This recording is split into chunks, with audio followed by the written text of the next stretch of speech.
Hi, everybody just coming in. I can see some of you are just logging in here, so we're going to give this about 1 minute, give everybody an opportunity to get here, and then we'll get started.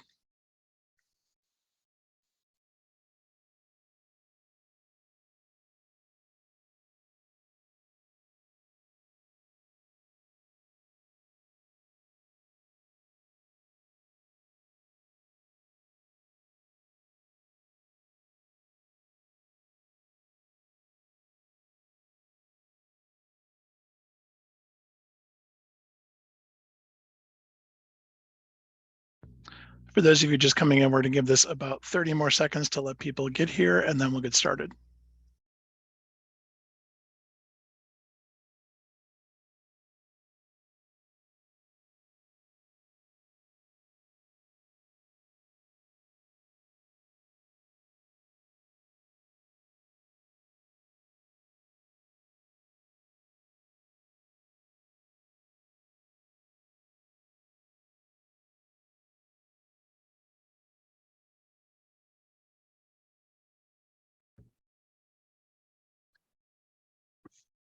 All right, let's get going, and people can come in while we're going through the prologue here. So welcome.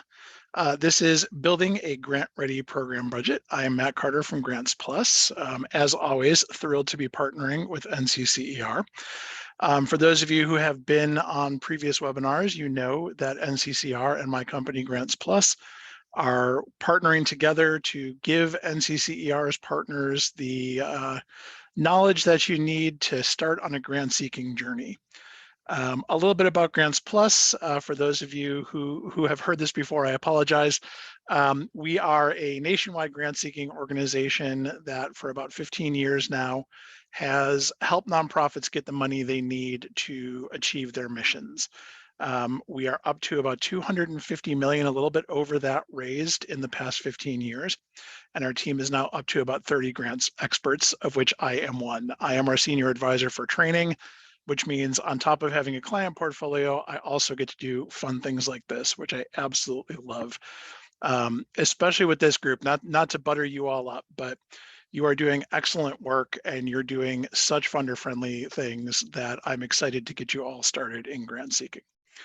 So for those of you who are new to this, a little bit about our partnership. We're doing a webinar series on grant seeking. This is the fourth one. The previous 3 recordings are available on the landing page that you used to sign up for this one.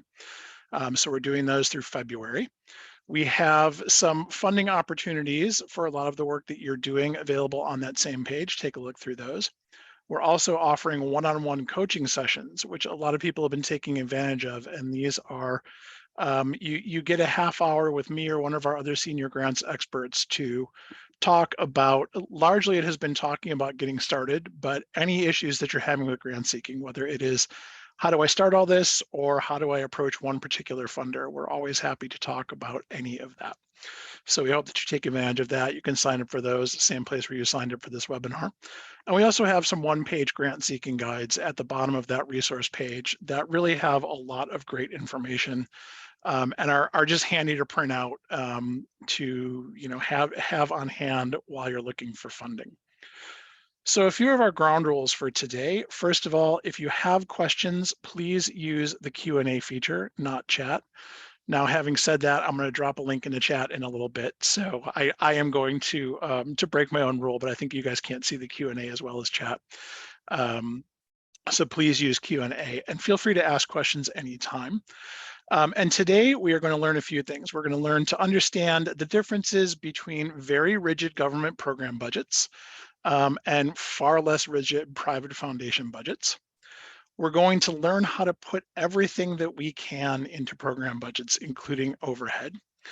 And we're also going to learn a little bit about understanding what expenses, how to present those expenses and how to talk about them in a way that is friendly for funders.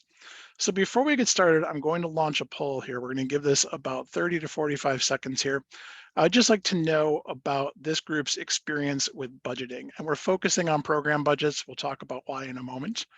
But I would just like to kind of get a temperature check of the room. And I will give that about another 25 seconds.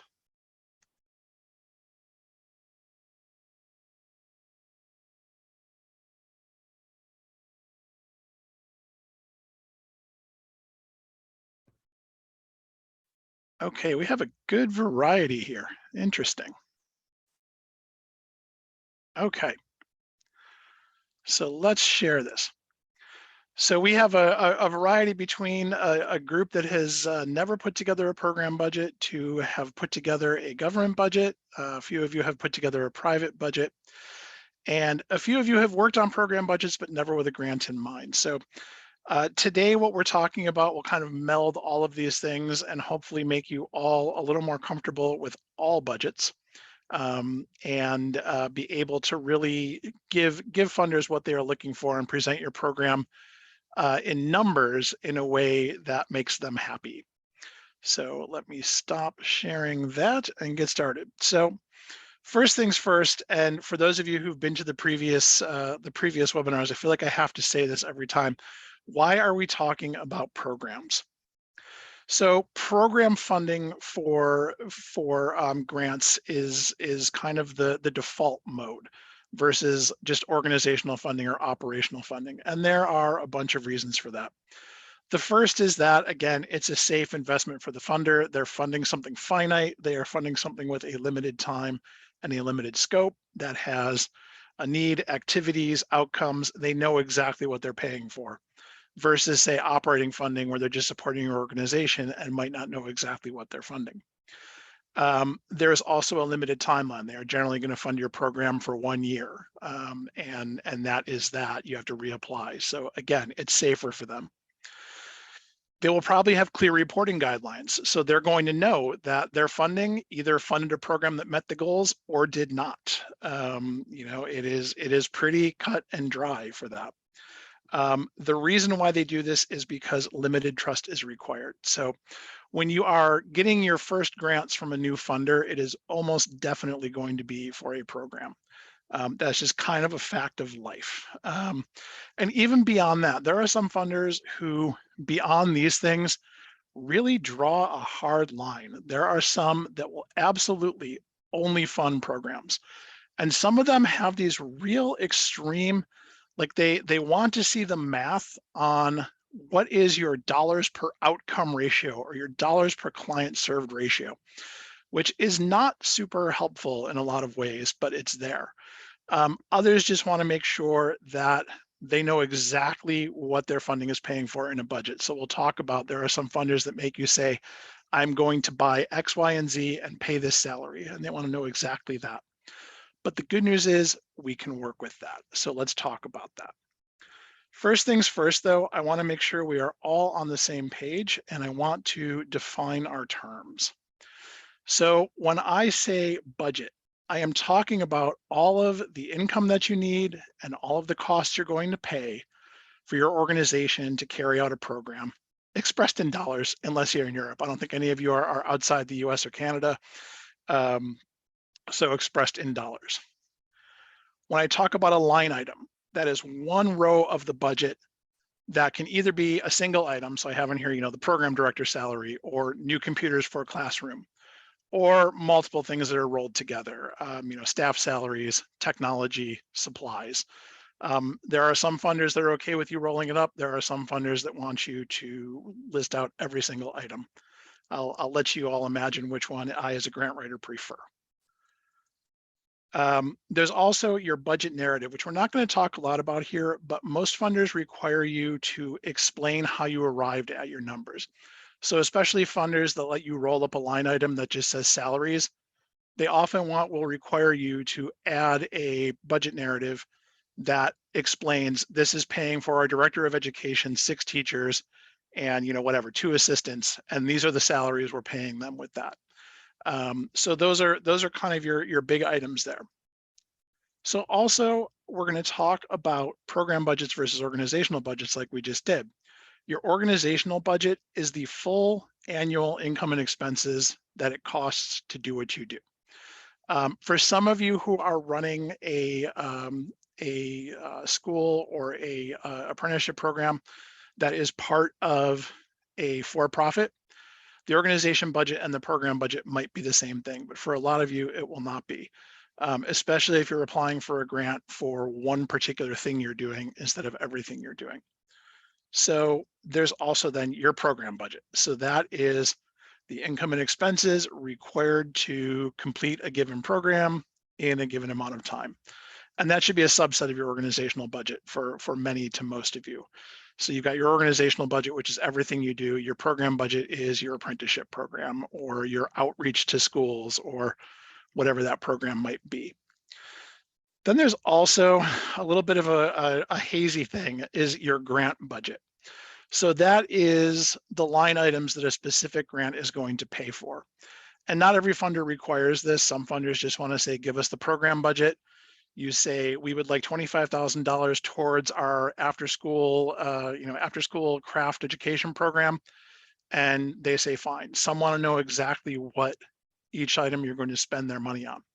So when they require that, that's the grant budget. And a lot of people confuse the grant budget and the program budget. And that is a lot of people who've been doing this for years confuse those two. So they will try and make it so they are making up a program for a funder that covers, so they're going to ask for $50,000, they make up a $50,000 program. That is not a best practice. The best practice is you've got your apprenticeship program, it costs $300,000 a year. That's your program budget. You're going to ask a funder for $50,000. If they require you to list out how you're going to spend the money, that's your grant budget. So you've got your apprenticeship program. The funder wants to fund computers and tools. The grant budget is we're spending $20,000 on computers and $30,000 on tools, or God help you if you need to list out every single tool you're buying for that funder. So those are just sort of the levels on this, and a lot of people kind of trip over them, and that's okay. But just want to make sure we're getting this out up front. So a couple other things here. When I talk about direct and indirect, so direct expenses are expenses that exist only to support a particular program or a particular activity. So in this apprenticeship program I'm talking about, whatever instructor is running the apprenticeship program, their salary is a direct expense to that program. Indirect expenses are overhead. I use that in quotes, I write it in quotes, because I don't think overhead actually exists. Everything is actually supporting something you're doing. It's not like that money is just going to let you hang out and play cards for the day. Everything you are doing, every dollar you're spending is going towards what you're doing, going towards your program. But indirects are things in grant budgets that support kind of, I think I said, yeah, support multiple programs or activities. They're your shared expenses. We'll talk about these in a little bit.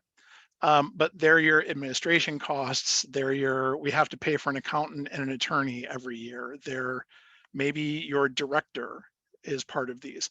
We'll talk about how you calculate them, but just so you know, there are your direct, which is what most people think of, and your indirect. And there are funders that will not fund indirect, and that is something that is changing.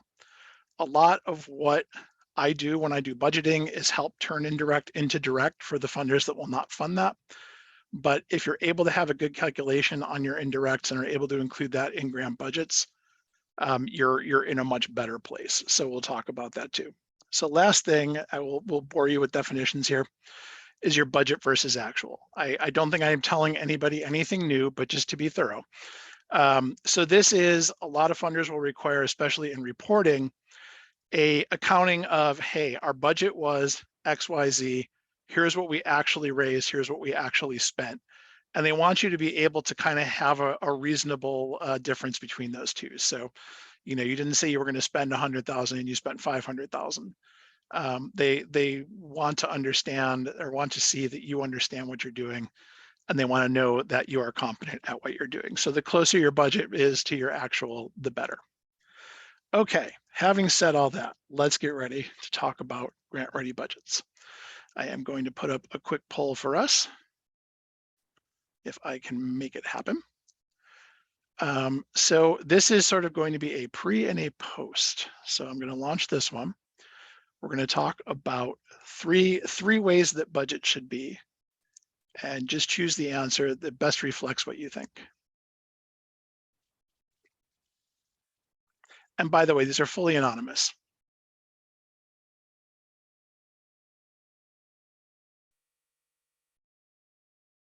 All right, good answers so far.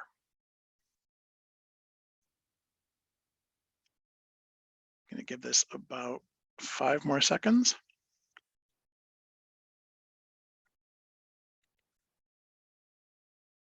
Okay, so discounting, I don't know how accurate our program budgets are. We've got a pretty good group here where your budgets are usually pretty close to what you're actually spending. That's great. For those of you that are doing your best, I'm hopeful I can give you some things here to help with that. So overall, a good variety here. And let's try to get everybody into that first category when we're done here. All right, moving on to this. So grant ready budgets are concrete, realistic, and balanced.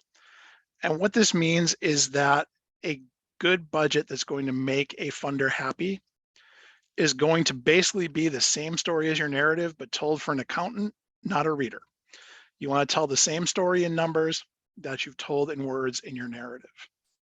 So let's talk about concrete. You want your budget items to reflect reality. So this is not supposed to be a shot in the dark. You want actual numbers based on actual costs. Some funders will require you to have multiple quotes on things that are large expenses. So that's going to be real accurate.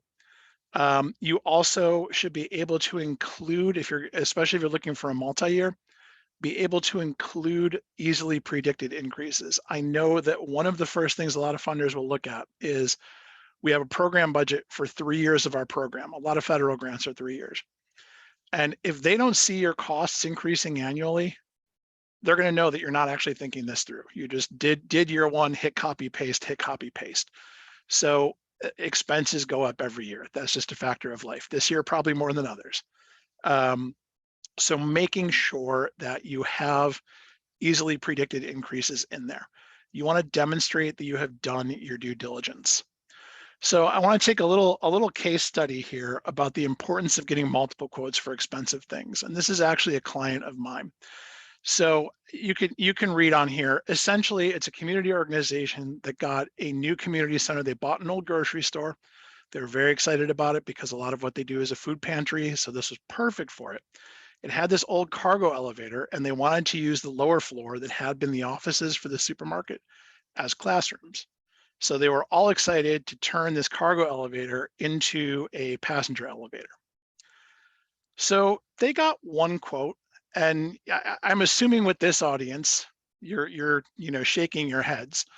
Some audiences don't, but they got one quote to convert the elevator. It turns out that quote was ridiculously low. The company would not call them back. It ended up that it was going to cost them almost what they paid for the building to have this passenger elevator installed into the hole that the cargo elevator was in. So they sort of got screwed because they had raised a whole bunch of money on this original price. They knew they had this quote of $175,000. They were like, okay, this is great. We'll fundraise on it. They raised about half the money. And they had to go back to all those funders and say, okay, so I know that our project budget for this capital thing said, 175 for the elevator, and there's about 200 and other stuff that they needed to do. As it turns out, this elevator is going to be closer to $750,000. They decided to not do the elevator. And luckily, all the funders were very okay with using the funding for other capital expenses. But had this been, for example, a state grant or a federal grant, that would have been the end. They would have been, out of range. It would have been a completely different thing. I don't know too many federal programs or state programs where they're happy to adjust your budget to 4 times what it was. Maybe in defense contracting, not in the grant side. So that could have been very bad for them. It was not as terrible as it could have been, but just an example of why it matters for this stuff to be real when you're building your budget. The other thing is you want your budget to be realistic. You need to include all of the costs that let you do what you say you're going to do. So all the activities that are in your narrative need to be reflected in your budget. So anytime you're saying we're going to have a program director, an outreach director, and 4 instructors, there better be a salary for a program director, an outreach director, and 4 instructors. Again, one of the first things that funders will do is see that mismatch, and that's a red flag for them. You also want to make sure that you have all of the costs required to support the program's activities. So again, you need to make sure it's all in there. Don't have a narrow vision of we're an after school program. I'm only putting in my after school teacher expenses in this budget. You want to make sure that everything required is there. So in your case, that might be transportation, getting people from around the area or around the state to your location. It might be equipment. You're looking to, expand out your programming. You're looking to bring things up to modern standards. A new welding machine has been invented that has made all previous welding machines obsolete. Therefore, we need new equipment, whatever that is, make sure that's in there.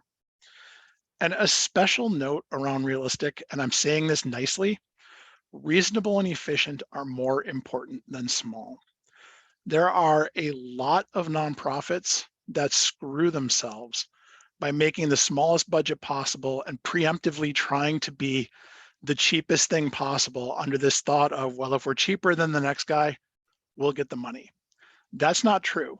You need to be better than the next guy. You don't need to be cheaper than the next guy. So economizing is good. You don't want to have ridiculous expenses in there, but being cheap is not.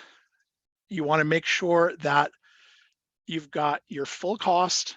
You want to make sure that you have got what you need. If you need a fancy VR system that's going to cost $20,000 to do the course the way you need to do it, put it in there. If you need to have, in your cases, again, if you need to have a whole pile of expensive tools, because that's what the people that you're working with are using in the field, you're going to need those, put them in there. You end up with this weird situation that so many organizations have found themselves in and hopefully only do once, where they have overpromised and under budgeted on this whole thought of, well, we're going to be the cheapest one in town. We'll definitely get the money. They end up not doing what they said they were going to do because they didn't have enough money to do it, or they did it poorly, or, the clients they worked with weren't satisfied because they were on, broken chairs and there was no air conditioning in the room, whatever it is. They do the program poorly because of this. And they have to report back to the funder, hey, funder, it didn't go well. Well, now the funder is going to be suspect of them the next time they ask for money, or is going to be suspect of them if they're halfway through the grant. They're doing an interim report and may not even get the second half of the money. So you need to make sure that you are, again, economy is good, cheapness is not. You need to make sure that you can reasonably achieve what you want to achieve with the funding in there. One of the fun things about this that I've tagged out here for lately is making sure that your salaries are at market rates, because salaries are increasing dramatically, as you all know. And a lot of people are getting caught by using previous grant budgets or by using previous figures, not building in any kind of growth and not having enough money. So a case example of this is another organization that we work with. It's a youth service organization. They got a state grant, a very generous state grant, to essentially double the size of their summer and after school programming. It's needed, it's good programming, it's very successful. There's no doubt about any of that. So they got this money to double it. The problem is they had to apply for this in the winter. They had to apply for this, I believe, in January. They got approval on it in late June, early July. So in that time, the market rate for teachers for their summer and out of school program, I think they mostly get retired teachers. The market rate had gone from something like $16 an hour to $28 an hour. So they suddenly had nowhere near enough money to say to do what they said they were going to do. So again, luckily, funders understand we're in a bit of a moment of chaos right now. So the organization quickly set up a call with the agency and said, hey, what was the rate in January is not the rate in July. We are not going to be able to hire enough staff on this amount of money.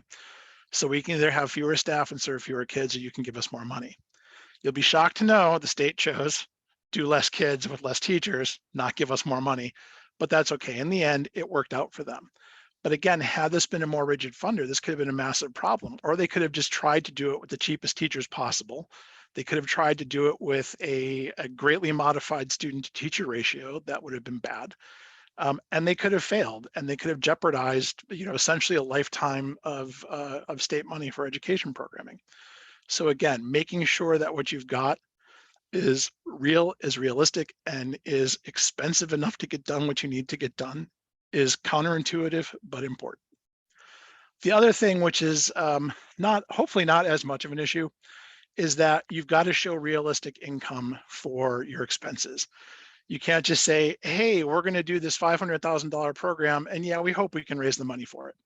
You've got to be able to show that you've got some kind of a plan broken down by categories. So, individuals, government funding, grants, and organizational contribution. Maybe you have some money on hand that you're going to put towards the program, but showing that you've got this plan.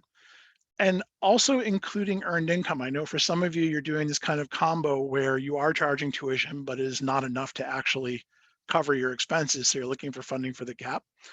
Earned income is actually a huge positive for grant budgets. Funders like to see that you have got something going on, that you have got that you've got some other ideas other than we're going to ask people for money.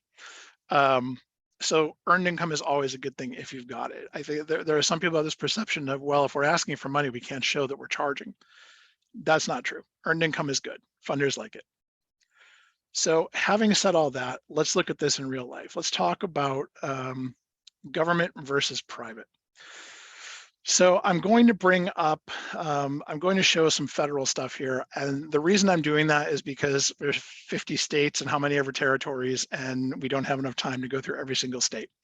So I'm going to talk about federal items, but those are largely going to be applicable across states. So government grants generally require you to follow a prescribed format and a prescribed formula. There is probably going to be a template. There's a generic federal budget template that I'm going to show you, but a lot of times there's an agency supplied template. They have their own template. Sometimes it's an Excel document. Sometimes it's online. There are often very clearly allowable and unallowable expenses. There will be, you're looking at the RFP for the grant and it will say exactly, this grant will pay for you to hire new teachers to expand your apprenticeship program, full stop. It's usually not quite that, but it's close. It's will pay only for instruction to add new students to your apprenticeship, or will only pay for outreach and support services to bring new populations in, whatever that is. They're usually very specific. And even those allowable expenses often have parameters. For example, I'm working on one for school security right now that has very exceeding and very specific things for even within an item, even within metal detectors or x-ray machines. There are some very specific things they will pay for and others they will not. Also, most government is going to want you to have that indirect expense in there.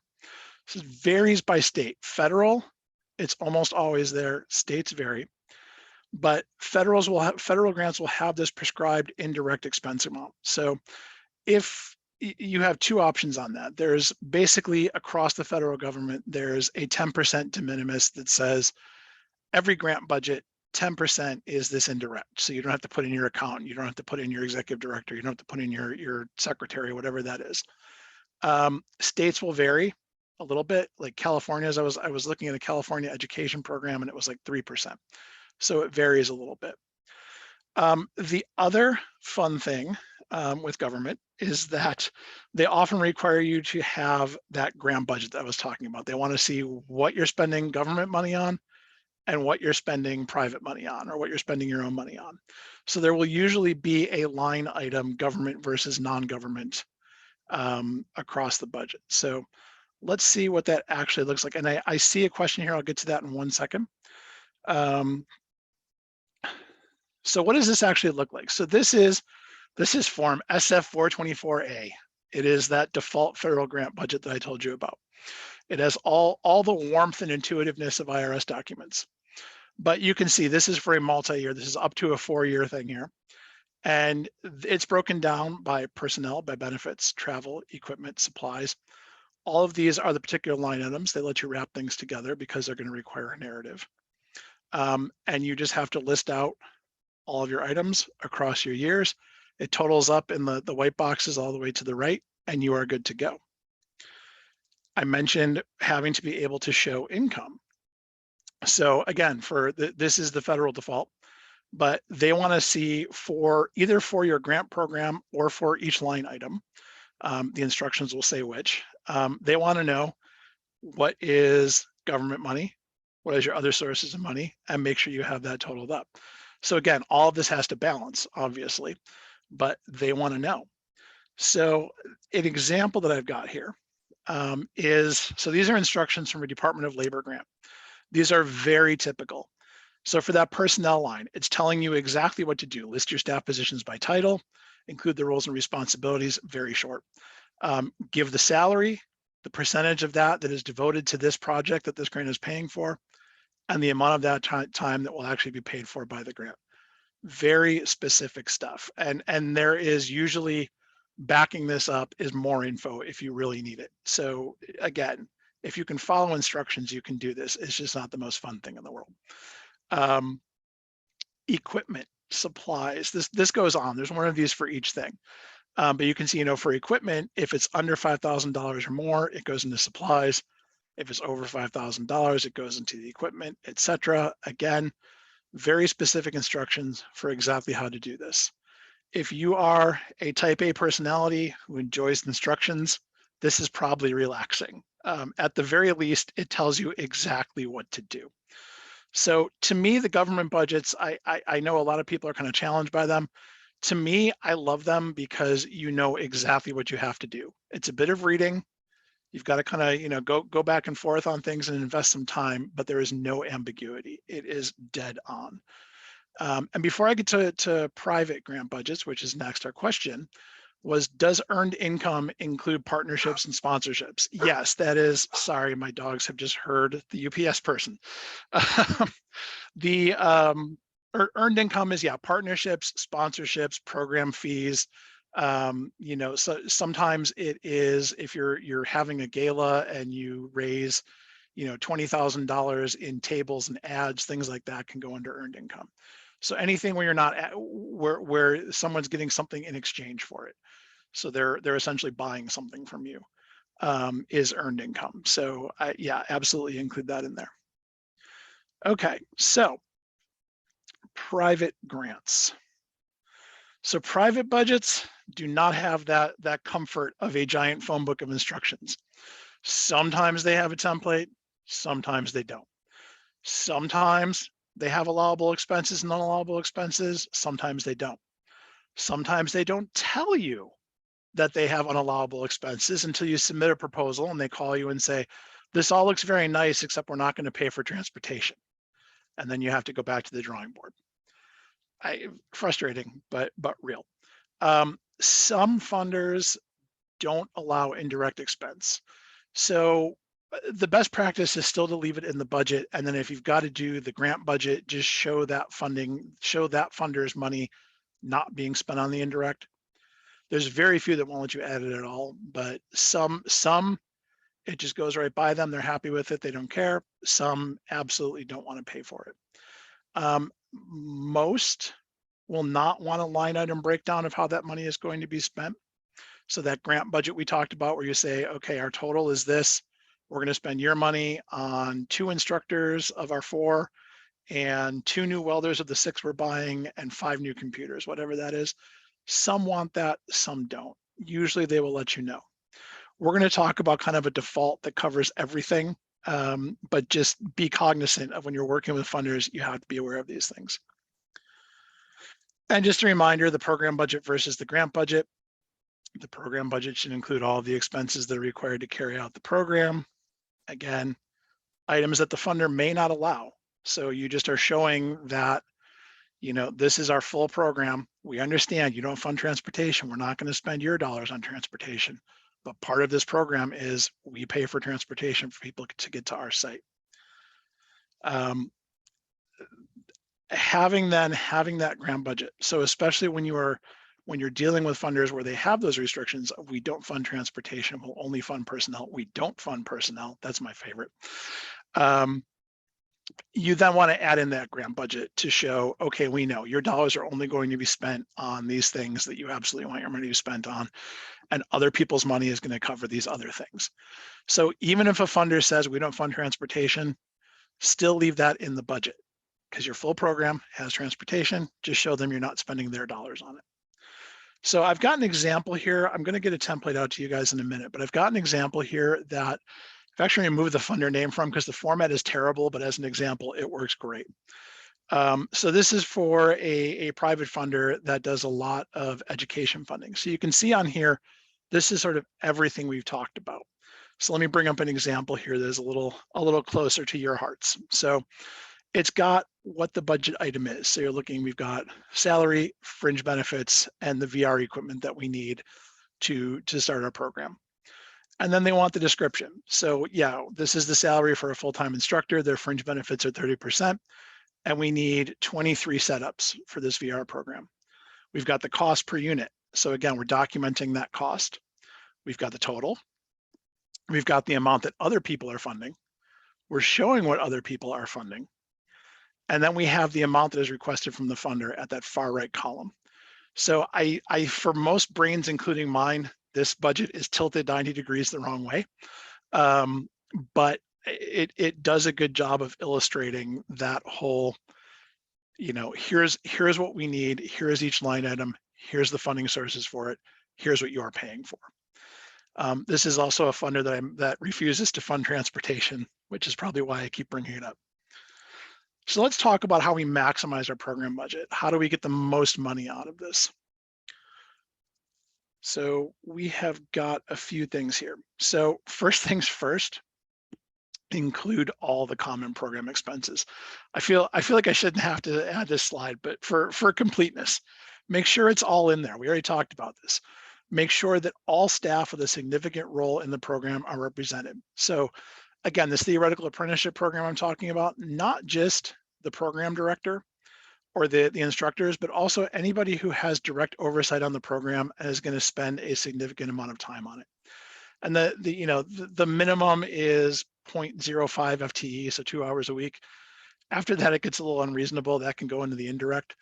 But making sure you've got all that staff in there. So not just the staff that are directly doing things, but the program staff, the outreach staff, the program director, whatever, making sure anybody who's actively involved in the project is represented. Making sure that you are including the salary by hours and FTE dedicated to the program. So a lot of people, I think, trip on, well, for this program, these 2 instructors are doing this full time, but we can't include this person who's only doing part-time work on it, can we? And yes, you can. You just say whatever their salary is, how much time they're spending on it, etc. So we've got our example of, this instructor here has a $75,000 salary, is spending 40 hours a week on this program that we're applying for. All their 40 hours go into that, $75,000 salary goes into that. If that same instructor is only spending 10 hours a week on the program, so you've got multiple programs and you're only looking for funding for one, or they're just a part-time instructor, they're spending 10 hours, only 18.5 goes in there. So it should be proportional, but you wanna make sure that all the hours are represented, all the time is represented. Don't forget your program expenses. A lot of people, again, will do this program, they'll go, well, we need equipment, we need teachers, and they forget that there are consumables. For a lot of what you're doing, I think for any construction education, if you're doing things hands-on, there are definitely consumables. Include those in your budget. So any non-durable items that are going to be used up. Also equipment. So again, if you need to have new computers to make this happen, if every student needs a tablet they can take home and do their virtual lessons on, whatever that is, make sure it's in there. Some funders are going to want you to prorate that. They're going to be nervous that they're only paying you for a year and you're buying these tablets, they're going to have 3 or 4 years worth of life on them. So they might only let you charge a third of that to the grant, but have the expense on there and work that out with the funder afterwards. You want to make sure that's all in there. Also, make sure that your space is represented. So if you are using my example here, you've got your space, half of it is being used by a program for half a day every day. It's reasonable to put 25% of your rent in there, 25% of your heating in there, all of that. I at one point worked with someone who was a poet of numbers, if that's possible. And she actually figured out for our organization the per student cost of heat, air conditioning, water, toilet paper, you name it. She then built this beautiful spreadsheet that was completely defensible, where we could just plug in 30 students. Here's all the stuff they're going to be using while they're here. Done. You don't have to be quite like that, but make sure that, again, if a program is using significant resources that you're paying for, make sure they're in that budget. If they're insignificant, they go into that indirect. We'll talk about that. But for your program expenses, make sure this stuff is in there. Also, don't forget professional services. So making sure if you've got 1099 staff that are being hired for that, for the program, if you think that somehow this program is going to require you to use a ton of your accountant or a ton of your lawyer, if you've got to contract an HR recruiter to get a teacher in there, whatever that is, consider including all that. Again, if it's just incidental, if you've got an HR person and they're not hiring anybody specific for the program, there's no outreach to get somebody in, that is an indirect. They may have to hire somebody because a staffer leaves. But if they're specifically spending a significant amount of time and effort that you're going to have to pay for to make this program successful, you want to make sure they're in there. Also, evaluation expenses. So we talked about this previously. Most funders want to see some kind of evaluation in there. They want to make sure that you have built in, hey, we are going to be doing tracking of our students or our clients. We are going to make sure they're being successful. If they are not being successful, we are going to be able to make changes to our program. They want to know that this stuff is there. So include that in the expenses. So this is a place where if you have a staff member who only does quality, if you've got a staff member who's only doing this kind of evaluation stuff, again, if they're spending any more than incidental time, make sure they're built into the program. You want to make sure, again, that you're representing every expense that is taking you to actually make this successful. And by the way, all of these things add up. Even if you're only putting in, $1,000 for each of these, they add up. Why this is important, by the way, which I should have gotten into before we started, is funders often don't want to be funding 85% of a program. They want to make sure other people have skin in the game. So by making a expensive program budget, and then you've got a $300,000 program budget, you're asking for $50,000. Well, that funder knows they're paying for a sixth of it. There's others that are shouldering a bunch of the burden, versus just trying to make a small budget where, okay, we're asking for 50, our expenses are 50, you're the sole funder. So it's important to have all this stuff in there, not only to show the completeness, but to show the funder, hey, there is other people, there are other organizations or us with skin in the game on this. So let's take a minute too, and these were all pretty common expenses. Let's think beyond this a little bit. So I'm going to say this, any expenses that are incurred while you're carrying out the program are valid. Some of these, there's a thin line between direct and indirect, but any expenses that are incurred are valid. So administrative staffing, a lot of times people ignore that, but if you have somebody who is picking up the phone and taking questions from people, is scheduling people, is enrolling people in the program, etc., if they're spending significant time on that, get them in there. I mentioned HR already. If you have your onboard HR person who's going to have to dedicate time to recruiting somebody or hiring somebody for the program specifically, get them on there. If you're getting in new technology and your IT people have to rewire the classroom, put in new Wi-Fi, whatever that is, make sure they're in there. Any of these expenses that have to happen specifically for this program are going to be valid. And again, I mentioned professional services. Some of the things for you guys too might be if you've got to hire in a curriculum development specialist, or if you've got one you normally use who is going to be working on this. If you're bringing in an NCCER program that you're paying for, make sure that's in there. If you need to have professional development for your staff to teach them, a new welder has come out, we need to do professional development with our instructors to make sure they use it. Make sure that's in there. Again, even if it's $1,000, A, you're showing the funder that you've thought this all through, and B, you're getting everything into your budget and showing the full cost to the funder and yourselves, quite frankly. Also, don't forget office supplies and mailings. If you've got to make up packets for new students, It doesn't seem like much, but every one of them costs $6 and you make 700 of them a year.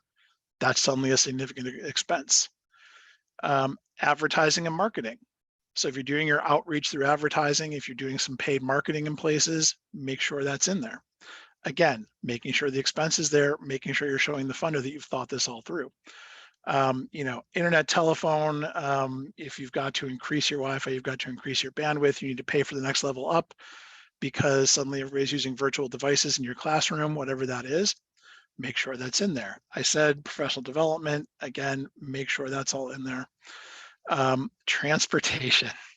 This is my favorite because so many funders hate it. Put it in there anyway, especially if you've got either you're bringing clients to your site or you're sending staff between multiple sites and you're reimbursing them for their mileage, whatever that is, make sure that's in there because that adds up. The other thing too, which is a kind of a leading practice, is any kind of incentives you're putting in for participants. And I think for a lot of what you're doing, there's maybe not a lot of this, but a lot of human service organizations, they're doing classes and things like that, will put in a stipend where it's, if a parent completes all 8 weeks of our parenting class, they get a $50 gift card for, groceries or diapers or whatever that is. Those are kind of an emerging best practice because they help get people there and they're generally cheaper than having an outreach person.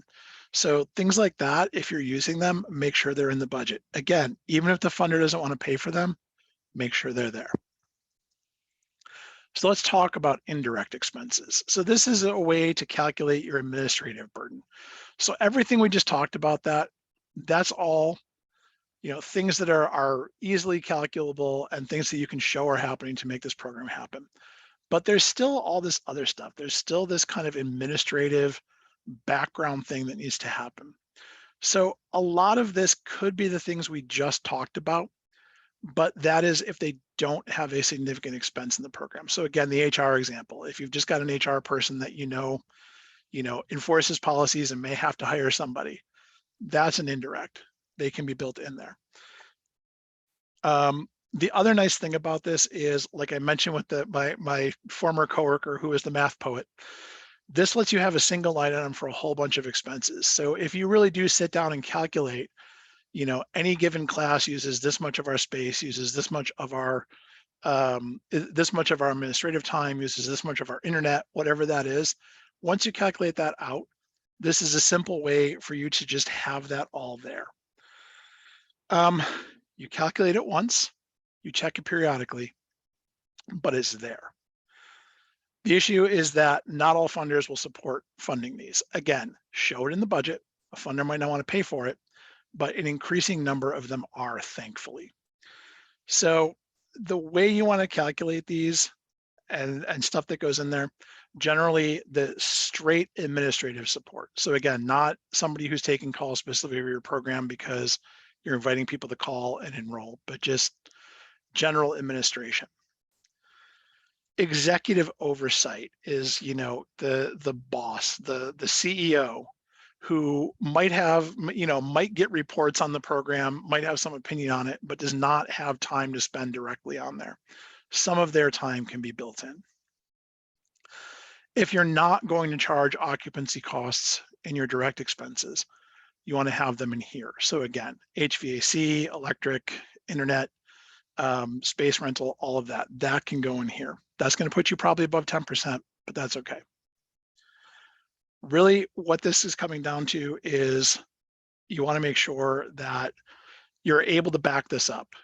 If you can't calculate this, if you don't have good math on it, in the end, what's commonly accepted is about 10 to 13% of a program cost is indirect. That's just sort of, if you don't want to calculate, this is what people are generally okay with. I see we've got a question here. Do you include the EPA 608 exam cost? So somebody's asking, do you include it? It's a specific exam, but I would say, yeah, exam costs, absolutely. If you are paying for your students or your clients to take exams, I would absolutely include those as direct costs. And again, a funder may decide they don't want to pay for that, but if you are paying for that, absolutely should be part of the program budget. That's a great question. So a few other things here. The golden rule on indirect expenses is basically don't double dip. So know what is included. If you've got your calculated indirect expenses, know what's included in there. Don't include those in the direct program expenses. So again, if your HR costs are included in your indirect and you're not doing something very specific with hiring a new person for a program, don't include their time for hiring in your program budget. If it's already in your indirect, don't put it there. Again, if office supplies are in there, don't include setting up the new hire's office. So as long as you're not double dipping and as long as you have the calculation to back you up, that's your indirect. I mentioned, federal is the leader in this. They've got that 10% de minimis, but they also don't want to see a program budget that has 9,000 items in it. So they will often, well, they will. One of the things you can do is once you get federal funding, you can negotiate an indirect rate with them. It is a little bit time consuming and a little bit expensive, and it will make your accountant happy and possibly your lawyer. But once you set that up, it's good for years. And for things like research, where you're paying for an entire lab, so you've got this federal grant that is paying for some very specific piece of research, and you've got to have this massively expensive lab infrastructure to make it happen. There are universities out there doing research that have like a 65% indirect calculation. So, they're applying for, $1 million. They're showing 350,000 in the program budget and 650 is indirect. Just because it's understood, we've got so many expenses and they're real and we've already told you about them and you've certified them. Now we're just going to put this number in our budget. Private funders don't love that. But again, it's just a way, once you've got that calculation, it's a way for you to group a whole lot of small annoying expenses together that lets you represent the full cost of what you're doing without having to do all of that. So I'm going to launch one more poll before we get to our final bit here, which is going to be an example. And this is again, kind of a temperature check based on what we just talked about. I give this about 25 seconds here.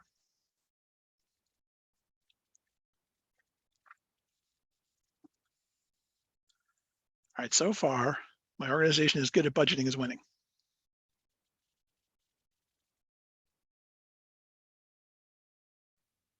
Okay, not even going to share this one. We're at 60-40. Nope, 67-33. So 2/3 of you say my organization is good at budgeting. That is great. A third of you say I think my organization will be able to add a lot to our budget. That is also great. So for those of you that, the 33% of you that think you can add things in, please do. And again, not because just adding things to your budget automatically means you're going to get more money, but it shows funders that you have thought it through, that you know what this is going to cost you, and they're going to see how the proportion of the impact that their money is going to have on that program.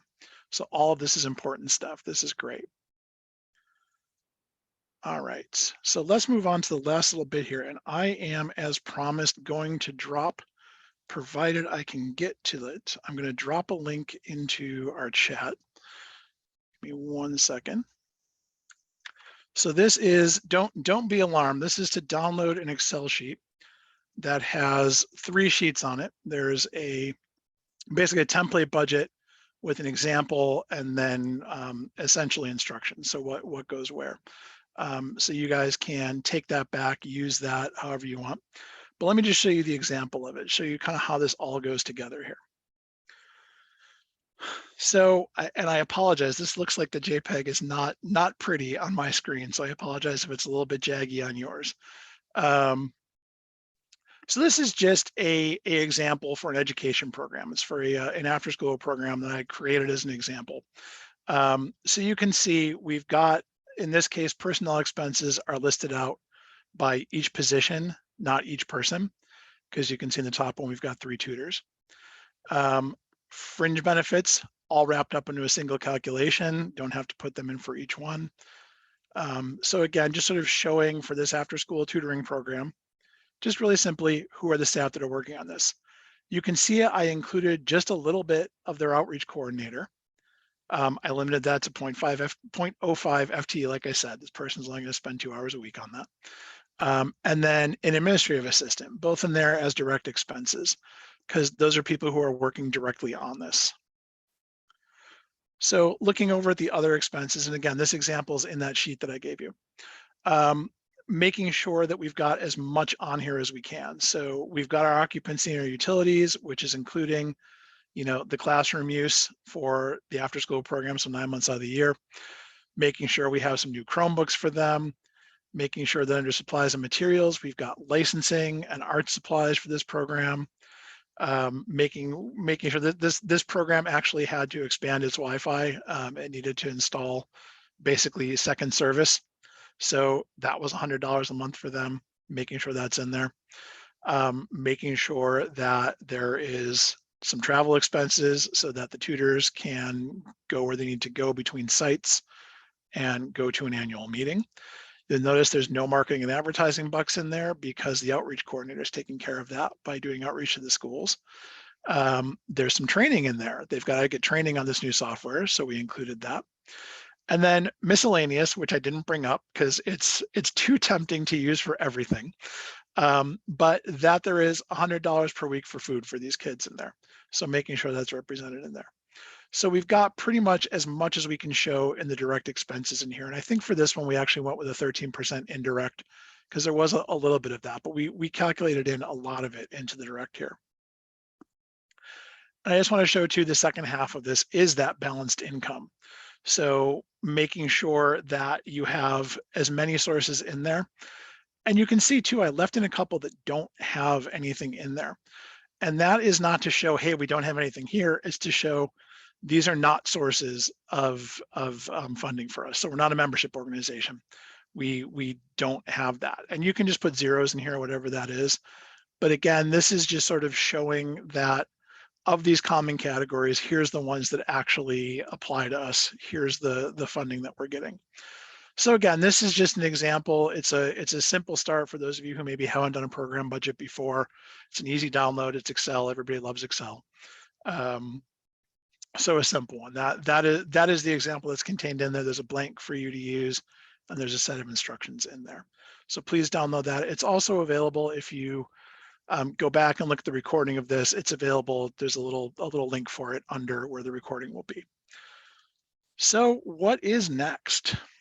So register for our next webinar, which is going to be the writing version of this, talking about what funders want to see and how to write a compelling grant proposal. We're going to talk in that one about, and that, by the way, is October 19th at 3 o'clock. So we'll talk about core components that every proposal should include, how to use some basic writing to develop a proposal that stands out. You don't need to be Hemingway to write a proposal. And how to articulate your program's most compelling ask. So between now and then, explore the resource page, sign up for a coaching session, take the poll that I'm about to launch to rate today's webinar before you go. Other than that, hope to see you in a coaching session. I hope you download and play with the budget, and I will talk to you all in October. And I can see we have, oh, the link, oh, sorry, the link that I sent for the budget only went to panelists and not everyone. Okay, you all have the link for this budget now. Ken at NCCER, great catch. So I get for trying to do 3 things at once. So the link for that worksheet should have popped up in everybody's chat now. All right, for those of you still here, grab that. The rest of you, we will see you in October. And unless there's any other questions that pop up, I think we are good. So thank you all for being here. As always, sign up for a coaching session, chat through things, and we'll see you in a month. Thanks, everybody.